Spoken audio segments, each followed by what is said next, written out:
সবাই কেমন আছো? আমাদের এসেন্ট্রিক জব হচ্ছে, জবের ড্রয়িংটা আমি দেখাচ্ছি তোমাদের। এটা আমাদের জবের ড্রয়িং, আর আমার এই সব ফ্রেন্ডরা, আমার গ্রুপ পার্টনার। এটা হ্যালো করে দে, হ্যালো হ্যালো। এটা আমাদের জব হচ্ছে, আমাদের প্রোগ্রামার, আমাদের সিএনসি প্রোগ্রামার, আর এই হলো জবের অপারেটর।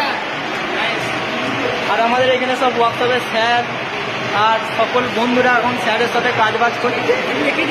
আর তাদের মেশিন পত্র এগুলো সব